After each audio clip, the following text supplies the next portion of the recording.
7h27, voltamos com Folha no Ar, primeira edição.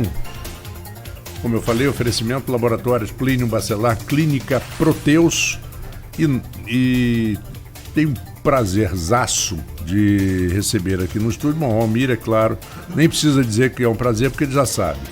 E o Carlos Alberto Kirmair, que eu, quando comecei a trabalhar na ESPN, Carlos Alberto, eu trabalhava narrando, você lembra disso, narrava tênis com o Jacó Kramer, era um brasileiro que morava nos Estados Unidos, foi tenista universitário, participou do circuito americano, universitário, de tênis e tal.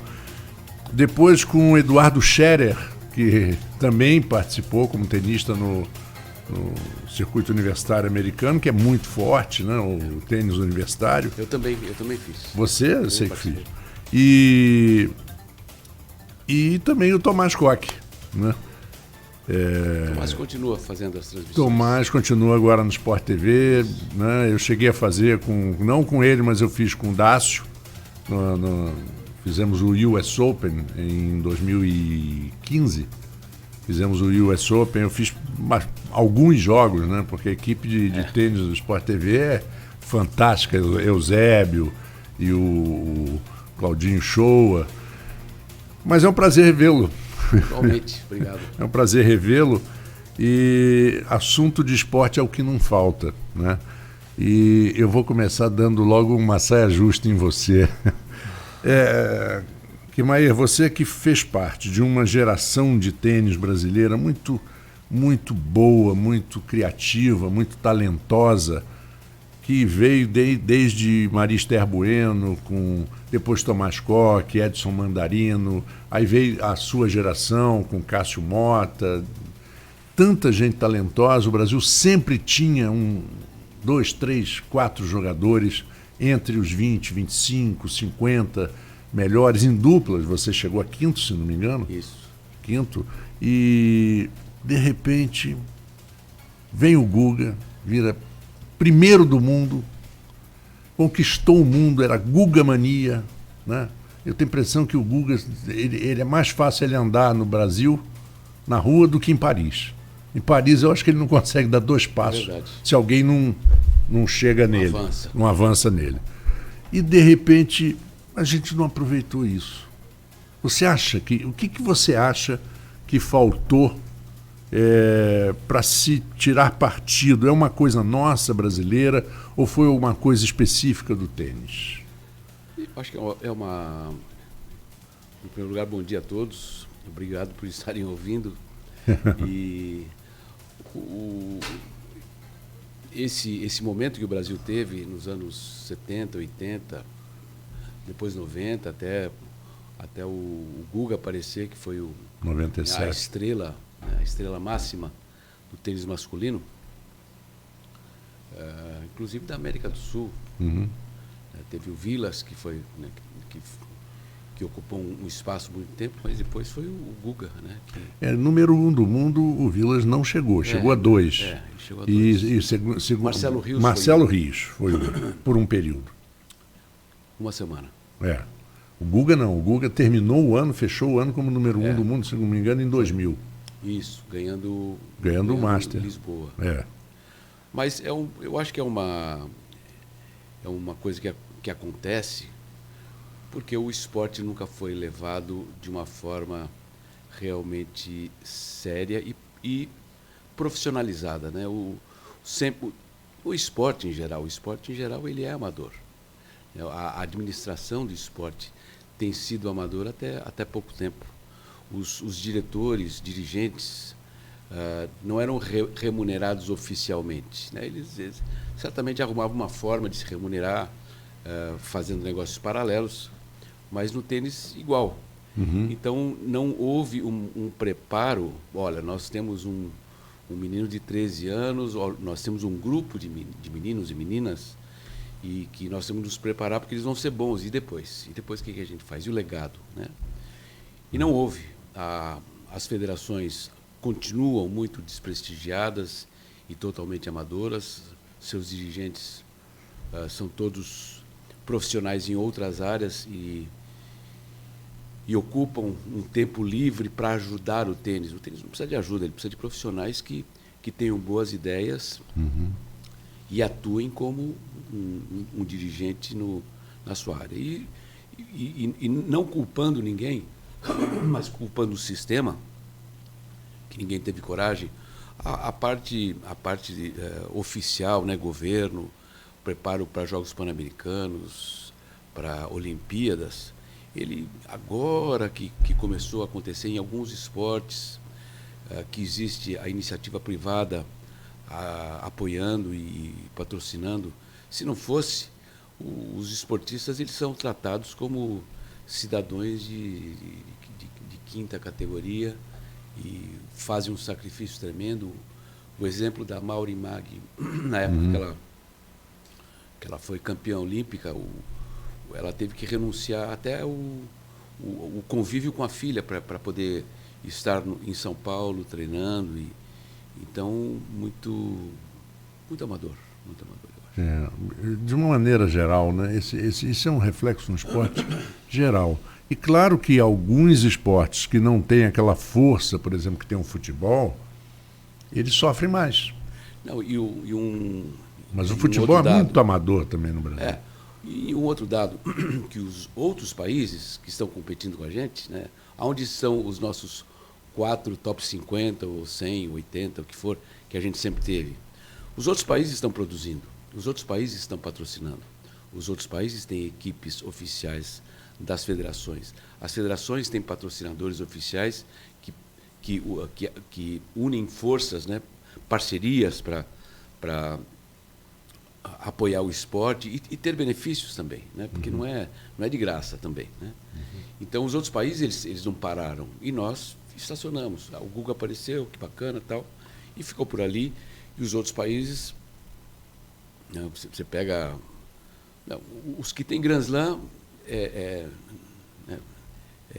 não dá para comparar, porque as verbas que eles arrecadam França, Londres, França, Inglaterra, Austrália, Estados Unidos. Então, os que têm os Grand Slam, eles recebem uma injeção de dinheiro que é repartida para o Departamento de Desenvolvimento e oficial de equipes, né? Você vê não são só as equipes maiores, os jogadores que já se destacaram.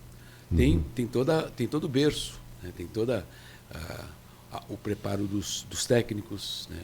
A experiência que os técnicos têm que ter, depois o infanto-juvenil, toda a experiência competitiva que eles têm que ter internacional. Com pouca idade, 13, 14 anos, já estão viajando o mundo inteiro.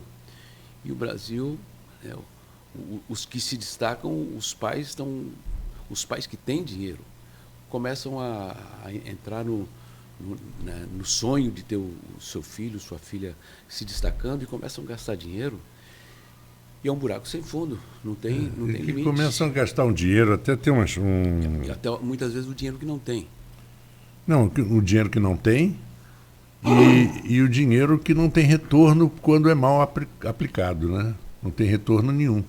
Nós chegamos a ter um problema, eu e o Oswaldo Maraúti, seu amigo, trabalhou com você há alguns anos, porque nós fizemos um comentário durante um US Open, baseado num comentário que estava na tela, e eu estava apenas traduzindo o que o Cliff Drysdale, que era comentarista da ESPN americana, ele tinha sido questionado sobre aquele ano, eu acredito que foi 2011, 2010, ele comentando sobre o pouco aparecimento de craques no tênis americanos, porque os Estados Unidos chegou a ter, Arnaldo, 5 jogadores dentro do top 10, entre os 10 primeiros.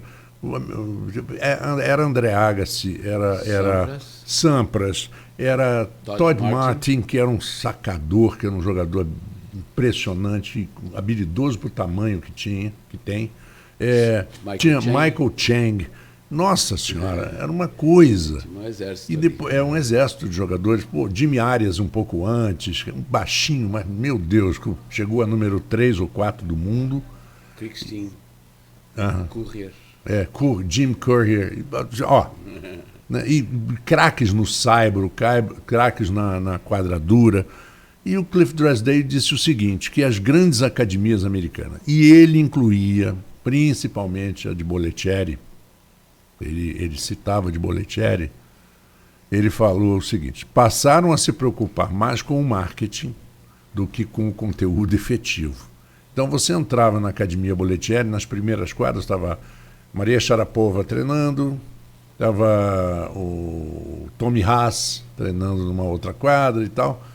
E lá para trás, onde vinha a garotada, crescente, eles não botavam técnicos que não eram tão importantes e que se despreocupou um pouco com a formação. Ele disse isso. E eu traduzi simplesmente o que ele falou. E o Marauchi fez um comentário que eu achei muito válido. Ele falou, às vezes o pai, no afã de levar o seu filho a ser um grande tenista, gasta fortunas numa academia como a do Bollettieri, quando a eficiência do trabalho com esses meninos já não é tão boa como era no passado. E isso deu uma confusão com a IMG tremenda, com a ESPN americana. Meu Deus do céu! Os jogadores, naquele Grand Slam, os jogadores do Aberto dos Estados Unidos, todos que eram da IMG não davam entrevista para a ESPN por causa do comentário que foi feito no Brasil. Porque um pai em São Paulo ouviu e comentou com o escritório do Bollettieri, da IMG. E ficou ruim, muito chato para o Marauchi, que ele falou a pura verdade. E é verdade. Tudo é relativo, né? Porque você tem o pai e você tem o jogador que tem condição de ir para o Nick Bollettieri. Agora, se você for pegar um bom técnico, que não pode ser um técnico inexperiente, e um bom técnico, que talvez não seja não seja os da quadra 50 da academia do Nick Bollettieri, mas que não te dá toda a infraestrutura, porque o Nick Bollettieri ou academias como a dele, você tem todos os custos cobertos por uma taxa bem alta, significativa. Mas é o custo, né? Então você tem escolas, tem alimentação, você tem acomodação e você tem 5 horas de treinamento por dia. Se você pega um bom técnico e você fala, você vai ser meu técnico exclusivo, que é uma péssima ideia ter um técnico para um jogador em sua formação, talvez dê até resultado, muitas vezes dá resultado, mas o desgaste e a sequela que vai deixar no futuro, ela é muito maior do que os benefícios que pode ter no curto prazo.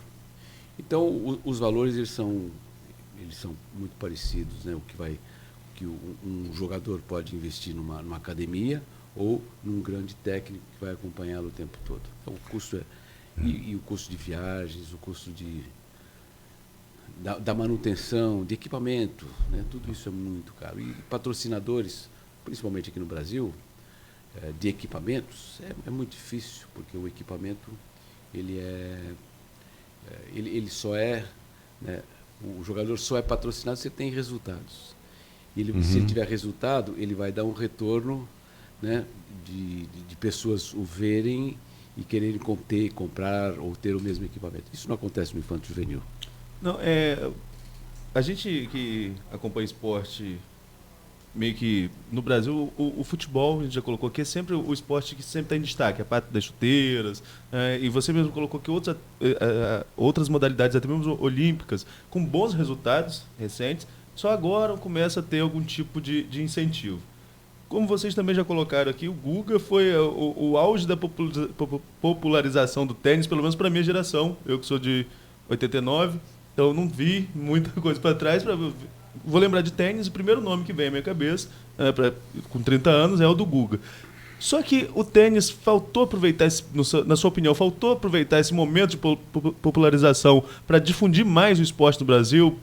Porque depois do Guga, como a gente está colocando, não surgiram tantos nomes de tanta expressão nacional. Foi um erro até mesmo estratégico de nomes importantes do esporte, não difundir isso, não fazer o esporte ficar mais popular a partir de um nome como Guga? Então, o nome como Guga, ele foi número 1 do mundo. A Inglaterra, depois de 100 anos, teve o Murray. Murray. A França ainda não teve um número 1. A Itália ainda não teve número 1. Então a gente começa a pegar grandes potências mundiais, né, que não tiveram. O Japão nunca teve número 1. E o Brasil já teve o número 1. E aí aconteceu o Bellucci. Já ouvi falar, né? Tomás Bellucci. Que foi 22 do mundo. Falam do Bellucci como se ele fosse o cocô do bandido. Só metem o pau no Bellucci. É impressionante. Por quê? Porque ele não foi número 1 do mundo. Ele não acompanhou o Guga. O Bellucci, comparado com o Guga. Antes do Guga, quem tinha sido 22 do mundo? Ninguém. Não tinha tido um 22 do mundo no Brasil. Então o Bellucci foi um jogador de um nível fantástico, como teve o Meligeni, como teve o Jaime Oncins, né, anteriores. E só que o público brasileiro, a imprensa brasileira, é extremamente crítica, e se o cara faz alguma coisa errada, só olham a coisa errada. O crítico é crítico, tudo bem, é isso que o crítico tem que fazer, mas vamos ser um pouquinho mais realistas e generosos. O cara foi 22 do mundo.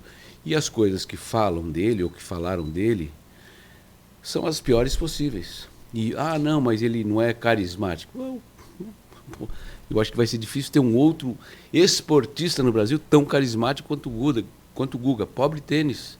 Nunca vai ter mais ninguém que vá seguir o que ele, né, o que ele propôs, né, a barreira lá que ele fez. E tem interessante, Kirmair, que quando o Guga começou, logo depois que ele venceu o Roland Garros em 97, ele teve um ano seguinte não muito bom. Ele foi eliminado, se não me engano, nas oitavas em Roland Garros. Safin. Pelo Safin, pelo russo. E aí teve aquele problema nas duplas, que ele foi desclassificado, porque ele jogou, não sei se, acho que não foi intencionalmente, mas não. A bola foi no árbitro. A raquete, ele jogou na bolsa, a raquete saiu quicando, quase acertou alguém, ele foi desclassificado. Exatamente. E ele perdeu algumas partidas na segunda rodada, e o público que torceu para o Guga e vibrou em 97, esse cara aí, tá vendo? Tá dando uma de brasileiro. Depois o cara engatou. E o Agassi dizia... Ele também teve que se acostumar com a posição dele. Imagina o resto. Nós... Como é que a gente teve que lidar com isso, né? Então, exato. Então, se para ele foi difícil lidar com ser um grande jogador, um dos melhores do mundo, e, consequentemente, ser o número 1 do mundo mais para frente, foi difícil. Imagina para nós. Uhum. Pobre imprensa, pobres jornalistas. Assim, vai lá, cobre tênis. Não, mas eu não sei nada de tênis, mas cobre tênis. Uhum. Não é assim que a edição literalmente ficou, né? Assim, cobre tênis, mas eu não sei nada. Se vira e manda alguma coisa. Então, como um jornalista que está comunicando a massa, né, e quem vai ler tênis é o cara que gosta de tênis, não é? O cara, notícia de tênis, não gosta de tênis, não vou ler, a não ser que seja uma, né, primeira página, Guga ganhando Roland Garros. Aí vou me interessar, um brasileiro ganhou, tá tudo certo. Uhum. Mas isso aí, né, fazendo um paralelo, aconteceu na Argentina quando o Vilas apareceu. E o Vilas ficou muito tempo, né, entre os melhores do mundo. E eu tenho a mesma idade, eu sou um ano mais velho que o Vilas, então eu acompanhei tudo muito de perto. Eu vivia muito tempo na Argentina, sou muito amigo dele, então eu acompanhei tudo. A imprensa argentina, que é uma das melhores do mundo, foi formada durante aqueles 5, 6 anos. Hoje a Argentina tem grandes jornalistas de tênis, realmente conhecedores, que acompanham, que vão a todos os torneios, que acompanharam o Vilas, né, do Paraguai, Colômbia, Cairo. Eles iam em todo lugar porque o Vilas estava começando a se destacar. Então também faz uma grande diferença o que a pessoa lê e para que caminho a notícia é levada. Porque se eu recebo uma notícia, o Bellucci perde de novo. O Bellucci perdeu de um cara que era melhor do ranking dele, teve chance, não teve. Enfim, eu acho que tem formas de apresentar as notícias. Bom, eu não preciso falar para vocês sabem muito melhor que eu. É verdade. E o que você está dizendo não aconteceu só no tênis. Aconteceu, por exemplo, na Fórmula 1 com o Rubinho Barrichello. Ah, sim. Tá Um grande piloto. Gente, crucificado, que maldade. o que esse né? rapaz, eu sou até suspeito, porque eu sou amigo dele, gosto dele como pessoa, porque ele não deixa de falar com ninguém. Ele, aonde ele estiver e vê uma pessoa que ele conhece, ele vai, ele fala, ele é educado, é agradável e é talentoso. O que esse rapaz fez, o tempo que ele ficou e o que ele passou, bateu recorde o que ele viu, de participações em Fórmula 1, exato, de saídas. O que ele viu nas provas, os acidentes, na mesma curva ele teve acidente, aí veio outro que era colega dele, morreu ali. Aí o Senna morreu numa curva que ele também teve um acidente, em Imola. Olha, o que ele viu, o que ele ganhou, o que ele teve de pole position, meu Deus, de pódio. E o Brasil chegar pam, pam, pam, pam, pam, pam, pam, sempre atrás do alemão. Bom, fizeram a musiquinha pro Rubinho. E que azar dele, que de nasceu na mesma geração do Schumacher. Do Schumacher, é verdade. Que azar, é a mesma coisa que a Sabatini na mesma geração que a Steffi Graf. Exatamente. Né, e a Celis. Pô, que pena, porque ela teria sido número 1 do mundo. Com se certeza. não tivessem jogadoras que bateram. Pobres meninas que jogaram na mesma geração que a Serena. Que não conseguiram ser número 1 do mundo, porque a Serena. É a famosa história. Melhor coisa, foi uma definição, né, me lembro do Milor Fernandes, que era um gênio, ele teve comparações geniais. Ele dizia assim, as comparações dele, assim, mais incompetente que o anjo da guarda da família Kennedy. Realmente, a família Kennedy passou tantas tragédias que o anjo da guarda realmente tinha que ser demitido. É triste, né? E fazer reserva do Pelé. Errou. O cara não vai jogar nunca. Ou do Rogério Ceni no São Paulo. Ou do Rogério Ceni no São Paulo. Não vai jogar nunca, muda de clube. Né? Você tem que mudar de clube. E às vezes muda de clube e joga maravilhosamente, se destaca no outro clube. E recebe a atenção que merece, né? Eu vou pedir daqui a pouquinho, nós vamos agora a um intervalo, mas eu vou colocar já uma pergunta para o segundo bloco, Kirmair. Queria que você falasse um pouco, você citou a Gabriela Sabatini, que além de uma tenista maravilhosa, era uma mulher lindíssima, que conquistou o mundo na moda, né? Ela conquistou os grandes fotógrafos, os grandes pessoas da fashion, né? Na época, e foi outra jogadora, foi sua jogadora, né? Você foi técnico da Gabriela Sabatini um bom tempo, e ela também teve esse problema, assim, mas essa Sabatini mas vai vencer como? Você tem um gênio do outro lado, é muito difícil. Eu queria colocar essa pergunta, a gente vai a um pequeno intervalo e voltamos já com essa presença aqui ilustre do nosso querido Carlos Alberto Kirmair. A rede de drogarias Leopoldina, hoje com